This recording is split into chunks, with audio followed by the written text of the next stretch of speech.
Se a alegria é a finalidade e o cerne da existência, pensou, e se algo que nos causa alegria deve ser guardado como o mais profundo dos segredos, então havíamos nos desnudado totalmente um para o outro, naquele momento. Ele deu um passo para trás e disse, com um estranho tom de espanto, desprovido de emoção, somos dois patifes, não somos. Por quê? Não temos qualidades espirituais nem visamos a coisas espirituais. Só queremos coisas materiais. É tudo o que nos interessa. Dagny olhou para Readen, sem compreender. Mas ele olhava para além dela, bem para frente, para o guindaste, lá longe. Ela lamentava que ele tivesse dito aquilo. A acusação não a perturbava, ela nunca se vira naqueles termos e era totalmente incapaz de experimentar qualquer sentimento profundo de culpa. Mas sentia uma vaga apreensão indefinível, a sugestão de que havia algo grave no que o levará a falar, algo perigoso para ele. Ele não falará ao acaso. Mas não havia sentimento em sua voz, nada de súplica ou vergonha. Ele falará indiferentemente, como quem constata um fato. Mas então, enquanto ela olhava, o temor desapareceu. Readen contemplava sua fábrica ao longe. Não havia em sua expressão culpa, dúvida, nada senão a calma de uma inabalável autoconfiança. Dagny disse ele, seja o que for que sejamos, somos nós que movemos o mundo e seremos nós que vamos salvá-lo. Capítulo 5. O apogeu dos Deanconia. A primeira coisa que ela notou foi o jornal. Ed o apertava com força na mão quando entrou no escritório. Dagny olhou para o rosto dele, parecia tenso e perplexo. Dagny, você está muito ocupada. Por quê? Sei que você não gosta de falar sobre ele. Mas há algo aqui que quero que você veja. Acho que você deve ver. Ela estendeu a mão em silêncio para receber o jornal. A notícia da primeira página anunciava que, ao nacionalizar as minas de San Sebastián, o governo da República Popular do México descobrira que elas eram improdutivas e escandalosas, total e definitivamente improdutivas. Nada havia que justificasse os 5 anos de trabalho e os milhões que haviam sido gastos. Nada havia além de escavações vazias, trabalhosamente executadas. Os poucos vestígios de cobre encontrados não valiam o esforço que a extração havia custado. Não havia ali grandes depósitos de metal nem sinais de que seria possível encontrá-lo. Nada havia que pudesse ter induzido alguém ao erro a respeito disso.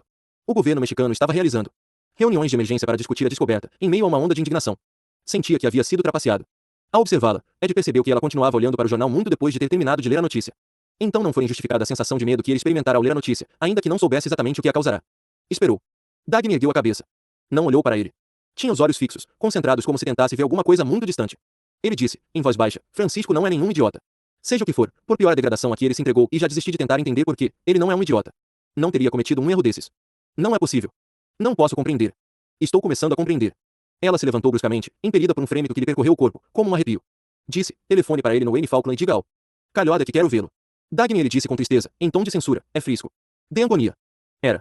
Ela caminhava no crepúsculo que caía sobre as ruas da cidade rumo ao hotel Wayne Falkland. Ed dissera que a resposta fora quando ela quiser. As primeiras luzes começavam a iluminar algumas janelas lá no alto, entre as nuvens. Os edifícios pareciam faróis abandonados, mandando sinais fracos que se extinguiam na direção de um mar vazio onde já não se moviam navios. Alguns flocos de neve apareciam para se misturar com a lama das calçadas. Uma sucessão de lâmpadas vermelhas cortava a rua e se perdia na distância.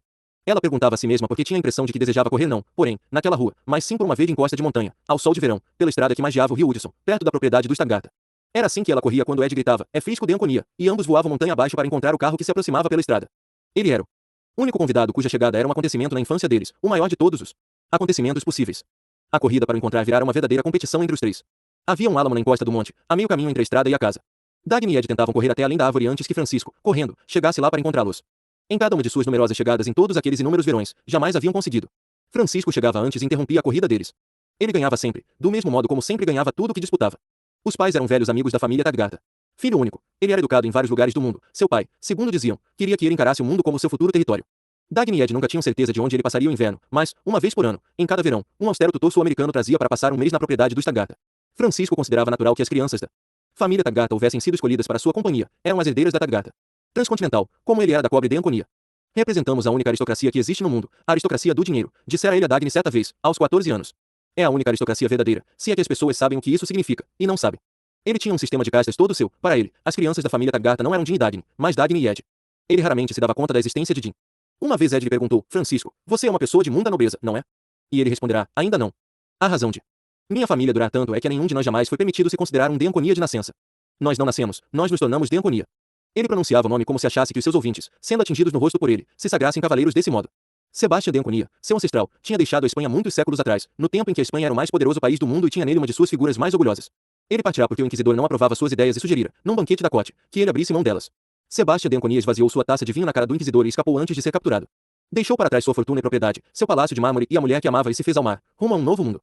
Sua primeira propriedade na Argentina fora uma cabana de madeira no sopé de uma montanha andina. O sol brilhava como um farol sobre o brasão prateado dos Deanconia fixado na porta da cabana, enquanto Sebastião cavava à procura do cobre de sua primeira mina. Passou muitos anos com a picareta na mão, quebrando rochas de sol a sol, com a ajuda de alguns farrapos humanos, desertores dos exércitos de seus compatriotas, ex-prisioneiros, índios famintos. 15 anos depois de deixar a Espanha, Sebastião Deanconia mandou buscar a mulher que deixará para trás. Ela havia esperado por ele.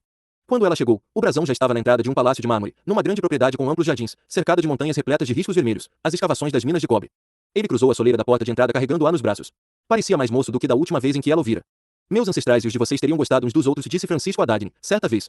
Durante os anos de sua infância, Dagny viveu no futuro, no mundo que esperava encontrar, onde não havia lugar para sentir o peso do desprezo ou do tédio. Mas durante um mês a cada ano sentia-se realmente livre e podia viver no presente. Descer montanha abaixo para encontrar Francisco de Anconia era fugir da prisão. Oi, Slug. Oi, Frisco. No começo, ambos se ressentiram com os apelidos. Ela perguntara, o que você quer dizer com isso? E ele responderá, no caso de você não saber, Slug quer dizer fogo alto em fornalha de locomotiva. Quem lhe ensinou isso? Um cavaleiro que trabalha na Tadgarta. Ele falava 5 línguas e seu inglês não tinha nenhum sotaque. Era preciso, refinado, deliberadamente entremeado de uma gíria aqui e ali. Ela se vingara chamando de Frisco.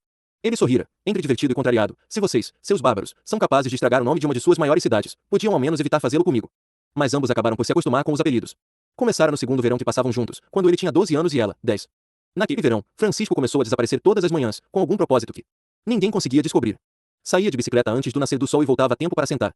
Se a mesa do almoço coberta de cristais, posta no terraço. Suas maneiras eram polidas e um pouco inocentes demais. Quando Dagny e Ed o interrogavam, ele ria e se recusava a responder. Um dia os meninos tentaram segui-lo, ainda antes de o sol nascer, mas terminaram desistindo. Ninguém podia segui-lo quando ele não queria ser seguido. Após algum tempo, a senhora Tadgarta, preocupada, resolvera investigar. Ela jamais conseguirá descobrir como ele contornara as leis trabalhistas, mas Francisco foi encontrado trabalhando por um acordo oficioso com um dos funcionários graduados como mensageiro da Tadgarta Transcontinental, a uns 15 quilômetros da casa. O funcionário ficou estupefato, não fazia a mínima ideia de que o seu menino de recados era um convidado da família Tadgarta. O menino era conhecido entre os funcionários da ferrovia como Frank, e a senhora Tadgarta preferiu não dar a ninguém mais o seu nome completo. Apenas explicou que ele estava trabalhando sem permissão dos pais e que tinha de abandonar tudo imediatamente. O funcionário lamentou perdê-lo, porque Frank, como ele disse, era o melhor mensageiro que já tivera, gostaria muito que ele ficasse.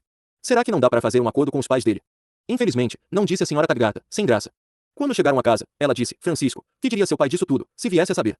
Meu pai perguntaria se eu fui bom ou não no trabalho. Isso é que ia interessar a ele. Ora, estou falando sério. Francisco olhava para ela polidamente, com um ar que demonstrava séculos de boa educação e convivência em elegantes salões. Ainda assim, algo em seu olhar punha a polidez sob suspeita. No inverno passado, respondeu ele, embarquei como taifeiro num cargueiro que transportava cobre da Deanconia, e meu pai me procurou por 3 meses. E, quando me encontrou, só perguntou como eu tinha me saído do trabalho. Então é assim que você passa o inverno? Perguntou de Tadgarta, com um sorriso que continha um toque de triunfo e de desprezo. Isso foi no inverno passado, respondeu Francisco sem alterar seu tom de voz inocente e descuidado. O inverno anterior eu passei em Madrid, na casa do Duque de Alba. Por que você quis trabalhar numa ferrovia? Perguntara Dagny. Eles estavam olhando um para o outro, dela era um olhar de admiração, o dele, de mofa. Não, porém, uma mofa maliciosa, e sim um riso de saudação. Para saber como é, Slug responderá ele, e para poder dizer que trabalhei na Tadgarta Transcontinental antes de você. Dagny e Ed passavam os invernos tentando aprender truques novos para espantar Francisco e ultrapassá-lo em algo, ao menos uma vez. Mas nunca conseguiam. Quando lhe mostraram como se deve bater na bola com o bastão, coisa que ele nunca fizera antes, ele olhou para ambos por alguns minutos